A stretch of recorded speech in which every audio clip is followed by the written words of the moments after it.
Selamat datang di kelas Gizi Olahraga Lanjut bersama saya Rahadiana Muslihah. Teman-teman, di video kali ini kita akan membahas tentang atlet difabel. Tahu nggak sih teman-teman kalau ternyata disabilitas itu bukan menjadi keterbatasan bagi seseorang untuk menjadi atlet bahkan sampai berprestasi di kancah internasional. Nah, kira-kira nih kalau atlet difabel seperti apa ya kebutuhan gizinya? Lalu bagaimana sih melakukan nutrition care proses pada atlet difabel?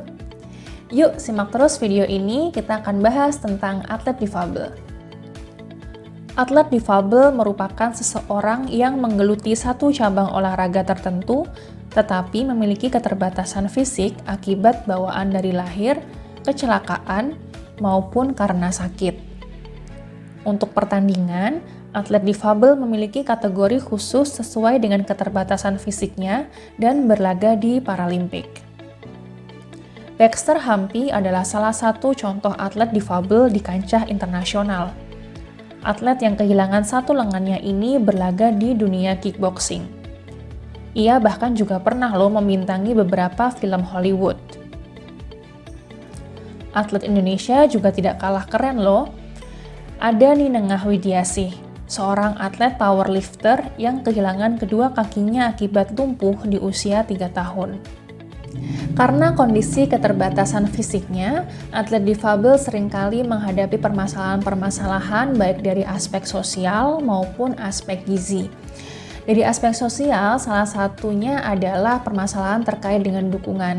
Banyak masyarakat yang masih mengunderestimate atlet difabel sehingga dukungan yang diberikan untuk atlet difabel saat berlaga di Paralimpik misalnya cenderung sangat rendah jika dibandingkan dengan atlet yang berlaga di kejuaraan Olimpiade. Nah, kalau dari segi gizi, permasalahan yang sering sekali ditemukan di atlet difabel adalah kurangnya pemenuhan berbagai zat gizi seperti pemenuhan energi, pemenuhan karbohidrat, dan protein. Sebaliknya, pemenuhan lemak cenderung berlebih. Nah, pemenuhan kebutuhan yang tidak sesuai ini kalau terjadi dalam jangka waktu yang panjang tentu akan berdampak pada antropometri dan juga somatotype atlet. Dan ini tentu bisa juga mengakibatkan performa atlet yang kurang optimal. Oleh karena itu, makanan yang dikonsumsi oleh atlet harus dapat memenuhi kebutuhan energinya dan kebutuhan zat gizinya.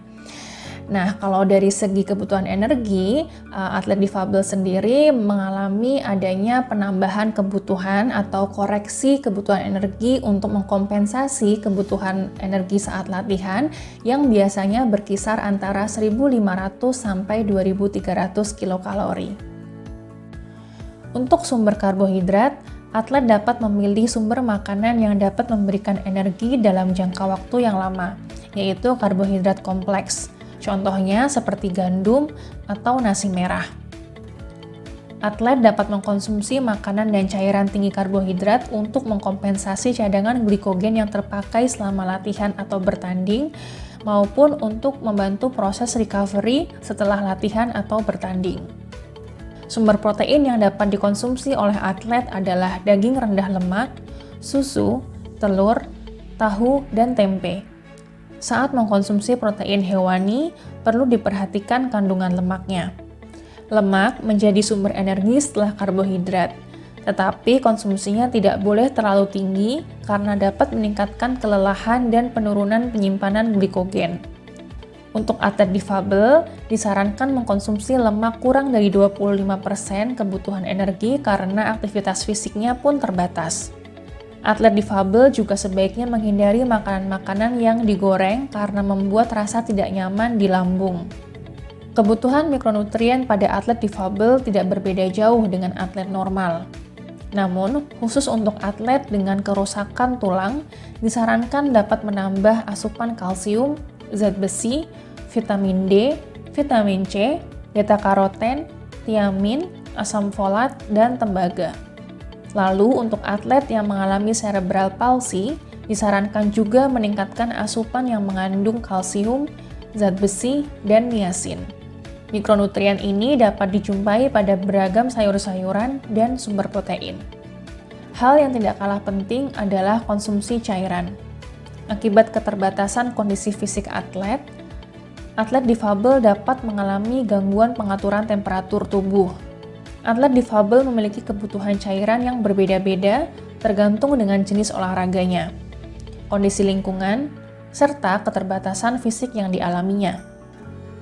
Saat kehilangan cairan dalam jumlah yang banyak, konsumsi cairan dengan penambahan elektrolit mampu meningkatkan hidrasi tubuh secara lebih maksimal.